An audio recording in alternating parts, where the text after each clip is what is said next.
Welcome back to the deep dive. Now, before we even crack open the file for today, or, turn a single page, I have to make a very specific official declaration. Okay, sounds serious. It is.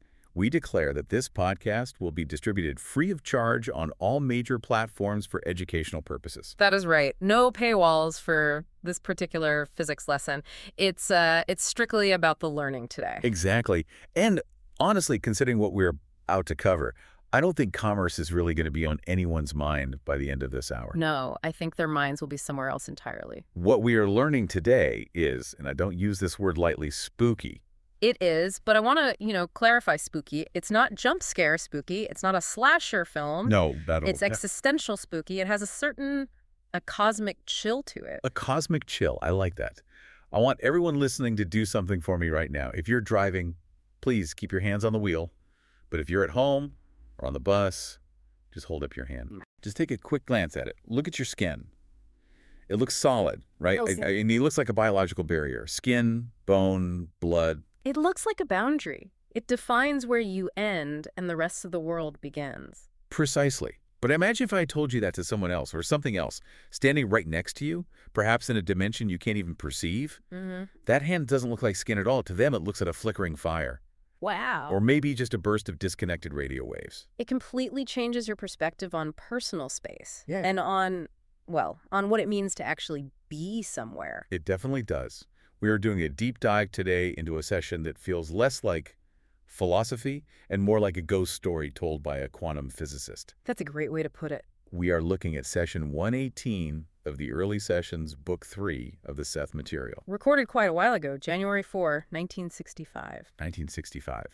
And for those listeners who are new to the deep end of the pool or who might have clicked on this thinking it was a scuba diving show brief context, this is material channeled by the author Jane Roberts from an entity known as Seth. Right. And usually when we cover Seth, we're dealing with these heavy concepts about the nature of the psyche or how thoughts create reality, concepts that feel very internal. Very psychological. Exactly.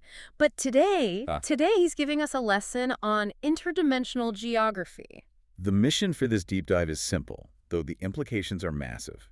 We are going to explore the idea that empty space, the stuff between you and your phone, or the stuff between Earth and Mars, is actually crowded. Jam-packed, orderly, completely full. We're going to look at the claim that our bodies are absolutely not solid, and that we are currently walking through planes of actuality that we can't even see. And the goal, really, is to give you that aha moment. Yeah. We want to move beyond just the woo-woo aspect and look at the mechanics of why our 5 senses are so incredibly limited. So grab a blanket, maybe turn on a nightlight, and let's unpack this. Let's do it. Okay, so let's set the scene. It's January 4th, 1965. It's right after the holidays. The tinsel's probably coming down. The Christmas tree's looking a little dry. Right. And context is actually crucial here to understand the vibe of the session.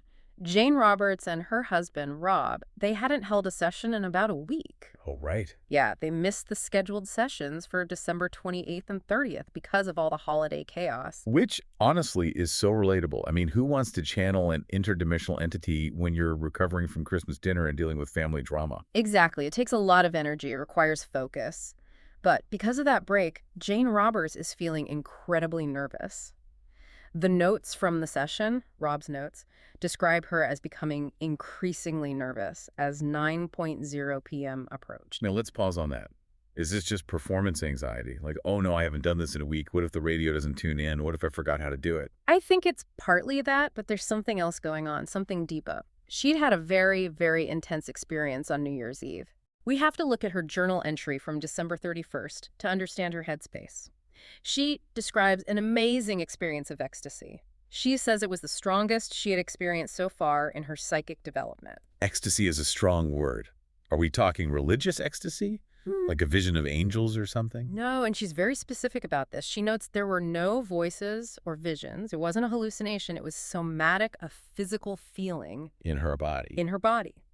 She describes a feeling of lightness and suspension, and later she noted a nagging feeling of rising. Ah, that sensation of floating away, that dissociation from gravity. I think some people experience that in deep meditation. Precisely. So coming into this January 4th session, she feels betwixt and between. She's unmoored. She doesn't know what the subject matter is going to be. She doesn't even know how she's going to physically behave. Right, because usually she has a pattern. Exactly. Usually she either sits in her rocker or she paces back and forth, but she's not sure what's going to happen tonight. And in this session, Seth, operating through Jane, decides to change the variables. He does, and it's actually a quite vivid, almost cinematic image. Jane starts pacing the room, which is normal for her, but her eyes are either closed or barely cracked open. Just pause and visualize that for a second. You're in a living room in Elmira, New York. It's 1965. It's night. Your wife takes off her glasses, stands up, and starts walking around the room, avoiding furniture with her eyes rolled back or shut, speaking in a completely different voice with a different cadence. It is the definition of chilling. If you walked in on that without context, you'd be terrified. You'd be calling someone. Absolutely. But Seth isn't doing this for theatrics, right? He's not just trying to freak Rob out or set a spooky mood. No. And this is where we get our first insight into the mechanics of this whole relationship. Seth is actually very practical about it. He addresses the eye closing immediately. He calls it an experiment. An experiment in what? Control. In discipline. That's the word he uses. He says, quote, "We do not want any willy-nilly trance states." Willy-nilly. I have to say, I love that an entity from another dimension uses the phrase willy-nilly. It really, it humanizes him. It does show his personality. He has a very distinct one, but his point is serious. He wants Jane to be able to explore these states under excellent supervision. His supervision. His supervision. He says she needs to learn to tune into other realities without losing control. If she's experimenting with psychological time, which is that floating sensation she felt on New Year's, she needs to know what she's doing. It's like driver's ed for the psyche. You don't just hand the keys to a multidimensional vehicle to someone who hasn't practiced in the parking lot. Exactly. It's a perfect analogy. If you just drift into other realities willy-nilly, you might not know how to get back, or you might misinterpret what you're seeing. It's all about grounding. And he even gets on their case a little, right? He does. He scolds them a little bit. He points out that they've been negligent this past week regarding the sessions. Ouch, called out by your own spirit guide for skipping class. But he frames it as a confidence booster. He says, essentially, you see, it's up to you whether we meet. It's not just me forcing it. If you don't show up, nothing happens. So it empowers them. Puts the ball in their court. Yes.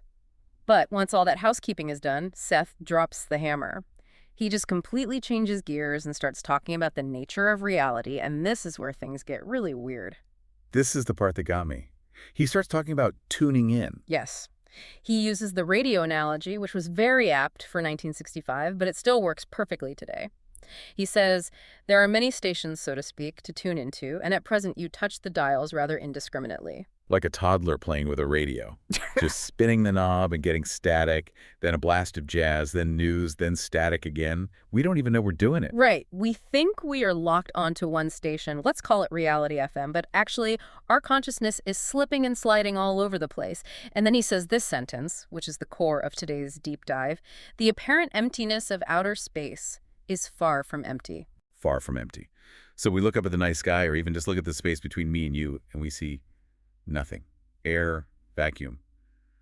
But Seth says it's crowded. He says planes of actuality of one sort or another everywhere exist. He means that literally, not metaphorically, everywhere. Okay, I have to play devil's advocate here. I think any listener with a logical mind is asking this. If they're everywhere, why don't we see them? Why don't our satellites pick them up? Why don't our spaceships bump into them? That is the spaceship problem. It's the first question everyone asks, and Seth addresses this directly because it's the most logical objection. He says these are not necessarily worlds you could visit with the most advanced imaginable spaceship. Why not? If they are there, shouldn't we be able to go there? Matter is matter, right? Not necessarily, or at least matter isn't perceived the same way. It's a matter of scale and perception. Seth uses this brilliant analogy here to break down the physics of perception. Okay. He asks us to imagine a single fly landing on a planet. Okay, I'm picturing a fly. It lands on, let's say, a boulder on Earth. To that fly, does it see a planet? Does it see geography? Does it perceive a sphere? No, it sees surface, rough terrain. It sees a crumb to eat, maybe a crack to hide in. That's its whole world. Right. The planet is so incomprehensibly vast compared to the fly that the fly cannot perceive the planet's characteristics as a planet. It lacks the sensory equipment and the perspective to understand the structure it is standing on. It doesn't see Earth. Yeah. It doesn't see geometry. It doesn't know it's on a sphere orbiting a sun. It just sees ground. Exactly. And Seth argues that these other planes are so vast, or perhaps just so different in their fundamental structure, that if we tried to explore them with our physical senses or physical vehicles, we would be that fly. We'd be completely lost. He says, to you, physical objects would seem so far separated in space that you would lose your way. That is bizarre. So I could be standing in the middle of a bustling alien metropolis right now, but to my eyes, the buildings are a million miles apart from each other. I can't connect the dots? Or you wouldn't perceive them as buildings at all. You wouldn't perceive enough data to make any deductions about form or function. It would just look like void or randomness, static. That gives me that cosmic shiver we talked about, the idea that we are just too small or our senses are too narrow to see the civilization right in front of our noses. It implies that emptiness isn't a lack of stuff. It's just a failure of perception on our part. We see the gaps between the data points we can recognize, and we call those gaps space. But those gaps are filled with data we just aren't tuning into. It's like you're in a room with 100 radio stations playing at once, but your receiver can only pick up one. The other 99 aren't gone, you're just not equipped to hear them. It reminds me of dog whistles. Just because I can't hear it doesn't mean the sound wave isn't vibrating the air right next to my ear. That is a perfect analogy, and Seth paints an even stranger picture of the geometry of some of these worlds. He talks about how they might appear physically lopsided. Lopsided? Mm-hmm. What does that even mean in a cosmological context? Is the universe tilted? He says, others to you would appear physically lopsided, with all of their matter concentrated, so to speak, in one place. Wait, so imagine a universe where everything, all the stars, all the planets, all the people, is just shoved into one corner of the room and the rest is totally empty. To our perception, yes. And this is the key insight. Seth explains that on some planes, the validity of the plane isn't determined by its material makeup. Break that down for me. What determines validity if not matter?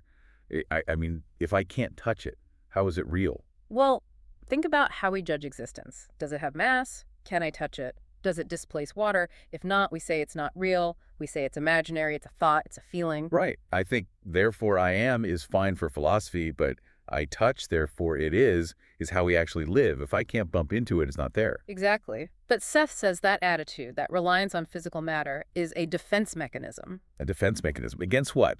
Getting lost? Mm-hmm. Against being overwhelmed. We are obsessed with building things out of atoms. That's our camouflage, as Seth calls it. That's the specific frequency of reality we have chosen to focus on. But other planes might be built out of emotion. Whoa. Or pure energy. Or what Seth calls value climates. Value climates. That's a heavy concept. Yeah. So a world where justice isn't an idea, but a physical structure. And anger isn't a feeling, but a weather system. Something like that. Imagine a reality where the intensity of a feeling determines its solidity. If you walked into that world looking for rocks and trees and atoms, you would see a lopsided, empty mess because you're looking for the wrong data. You're trying to measure a song with a ruler. Precisely. You can't. You don't have the right tools. That is. Yeah. Wow. Okay, so we are walking through these value climates, these emotional structures. Right now, they're here with us in the room. Yes. Seth says planes of actuality of one sort or another everywhere exist. But here's the part that really freaked me out. He says these planes are formed by the same energy as ours, right? It's not a different electricity or a different kind of stuff. Yes. He says they are basically formed in the same manner as your own universe. Yeah. It's the same raw material. But the lines don't meet. Correct. The systems are constructed in a way that they don't intersect on a perceptible level. He says, inhabitants of most such planes are no more aware of your actual existence than you are of their existence. So we are ghosts to them. And they are ghosts to us. We are occupying the same space, formed by the same energy, but tuning into different frequencies. We are walking through their living rooms, and they are walking through ours, and neither of us knows it. It's the ultimate crowded house. It is. Unless we touch the dials indiscriminately. Which Seth says we do. He says we do it in our sleep all the time. It's what dreaming is. The dream universe. He mentions that in dreams, the self is somewhat free from camouflage. We let go of our rigid focus on the physical world, and so we might travel spontaneously into these other fields. But because they're so weird. Because they are so bizarre, like the lopsided world or a world made of emotion, we just interpret them as weird, nonsensical dreams when we wake up. So that nightmare I had about the room where gravity didn't work and the walls are made of screaming, that might have been a field trip. It's entirely possible, according to this session. You were perceiving a different plane of actuality, but your brain, your physical translator, tried to translate it into physical terms and came up with nonsense. It tried to map a value climate of fear onto walls, and you got screaming walls. That is fascinating. It reframes dreaming from brain taking out the trash to consciousness going on a tour of the neighborhood. Exactly, a very strange neighborhood. But Seth doesn't just leave us out in space with the lopsided planets. He brings it back to something way more personal. He brings it right inside our own bodies. This is the transition to inner space. And honestly, if you thought the crowded void was strange, wait until you hear what Seth says about your own skin and bones. Let's unpack this. Seth says the body is not solid. I mean, science tells us that two atoms are mostly empty space, electrons spinning around a nucleus, but Seth goes further than just atoms. Oh, much further.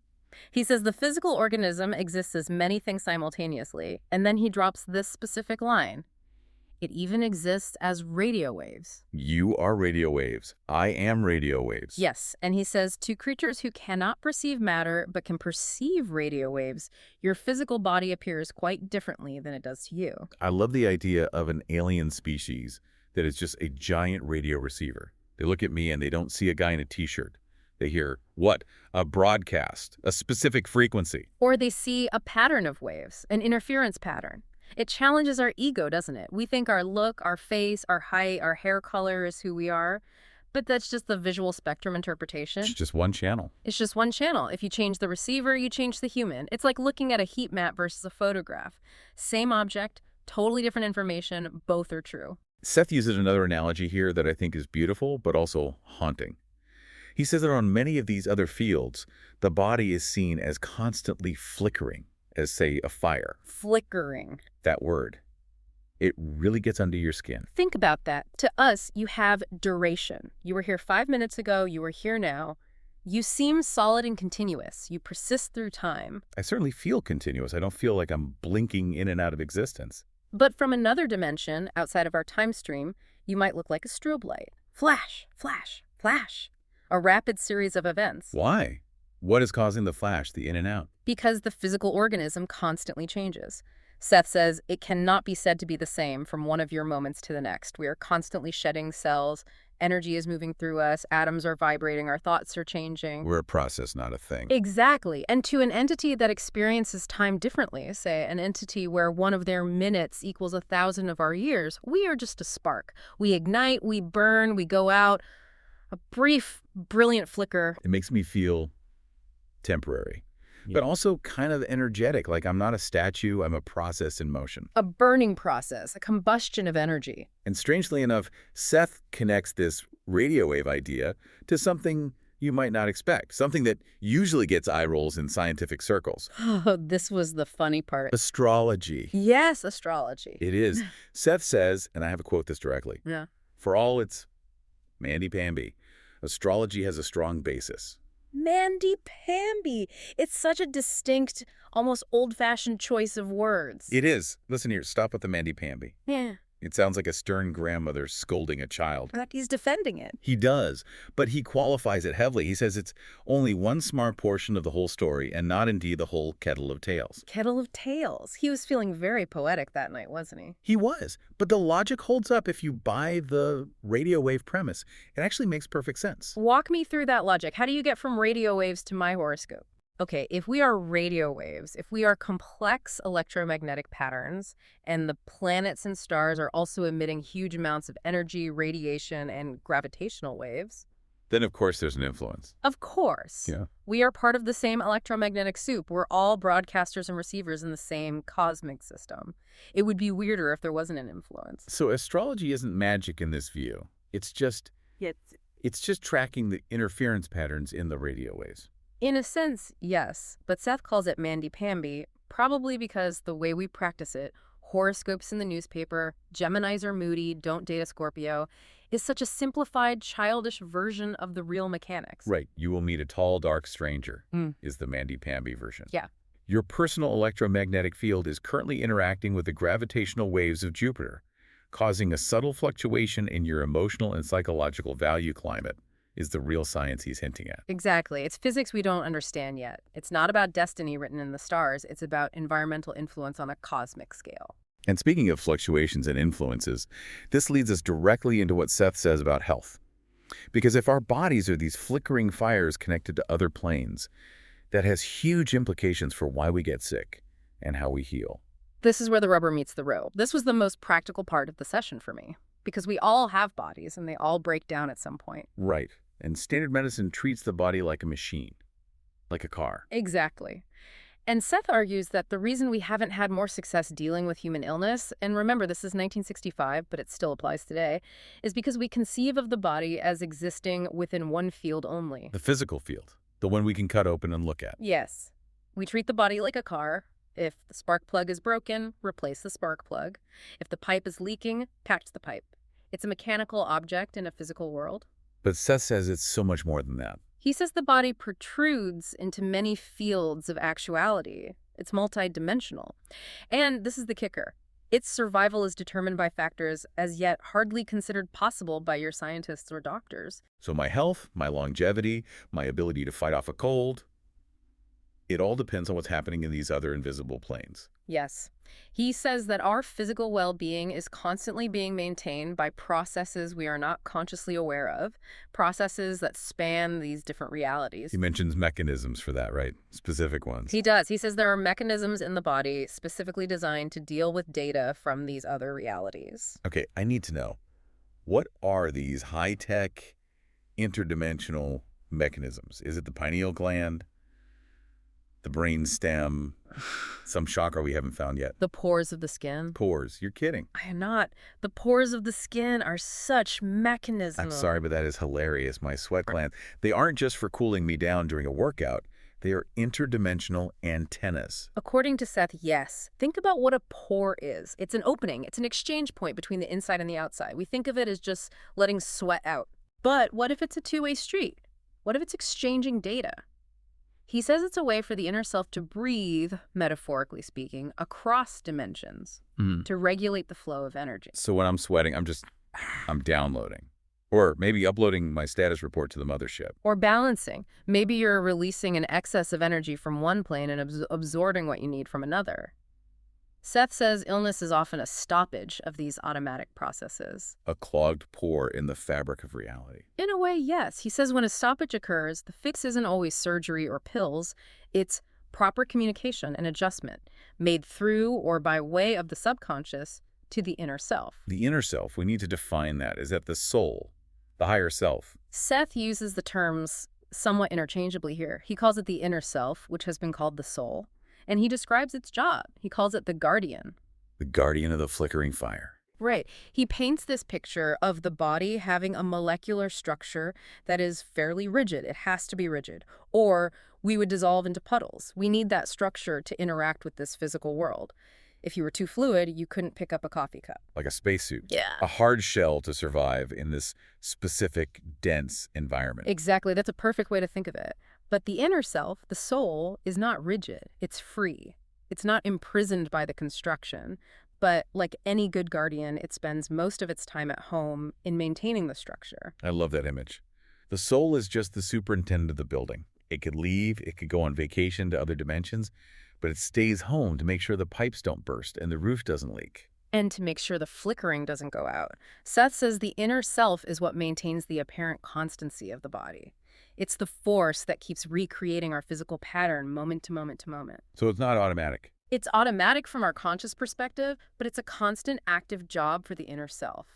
Without that subconscious maintenance from the inner self, our physical pattern would just destabilize. We would stop flickering and just fade. So we are constantly being held together by a part of ourselves we aren't even aware of. Correct. And that part of us is operating in multiple dimensions simultaneously to keep this one little physical puppet show running. It makes you appreciate your body a lot more. It's not just a meat sack. It's a multi-dimensional anchor, a converging point for all these realities. Seth calls it a blending of data from many planes. Your physical health is a reflection of how well that data is being blended. So let's recap what we've learned from this deep dive into session 118. It's a lot to process. It is a lot. It turns reality inside out. It's one of those sessions you read, and then you have to just go for a walk and look at trees differently. For sure. First, empty space isn't empty. We are surrounded by lopsided, invisible worlds that we can't see because our dials are tuned differently. And we are just as invisible to them, which is, a comforting thought in a way. Second, we are not solid objects. We are flickering fires or bursts of radio waves, depending on who or what is looking at us. We are a happening, not a thing. Third, astrology is mamby-pamby, but has a real basis in electromagnetic connection. It's physics, not fortune-telling. And fourth, and maybe the weirdest of all, our pores are doing way more work than we give them credit for. They're keeping the data flowing between realities so we don't fall apart. Don't forget to moisturize your interdimensional antennas. Laughs. I will never look at lotion the same way again. It really does give you that cosmic shiver. It makes the world feel bigger. Stranger. And more alive. And surprisingly, more interconnected. Yeah. It implies we're never really isolated, even when we feel alone in the void. Exactly. We are never alone because the space around us is full of potential, full of other realities. And it raises a question for me, a provocative thought to leave our listeners with as they go about their day. Go for it. Seth says we are constantly tuning the dials of reality indiscriminately. What? We do it in our sleep. We do it when we're not paying attention. So, What happens when we daydream? oh, that's interesting. Where are you going with this? You know when you zone out, when you're staring at a wall during a boring meeting and your mind just goes somewhere else? You see images, you have thoughts that seem to come from nowhere. Yeah, of course. What if you aren't imagining things? What if your focus on this reality just slipped for a second and you accidentally tuned into one of those lopsided universes for a split second? So that random image that pops into your head, a purple elephant on a unicycle, maybe it's not random. Maybe it's a glimpse of a plane where that's just normal Tuesday. And maybe that ghost you thought you saw out of the corner of your eye wasn't a ghost at all. Maybe it was just a neighbor from a plane where gravity works sideways and you just happened to tune to their channel for a microsecond. It definitely makes you want to pay more attention to where your mind wanders. It suggests imagination might actually be a form of perception. Absolutely. Well, sadly, we have to tune our dials back to this reality for now. Back to Reality FM. Back to the rigid molecular structure. Time to check on the pipes. If you want to dive deeper into this, and trust me, we only scratched the surface of what Seth has to say. We strongly encourage you to study the Seth Material books yourself. You really should. This session was from the Early Sessions, Book 3. You can find them and visit the New Awareness Network website and bookstore at sethcenter.com/early sessions. Go buy the books. Read them. Let your inner self do some heavy lifting. And keep your pores open. Yes. Keep your pores open to the cosmos. Thanks for listening to The Deep Dive. Catch you in the next dimension.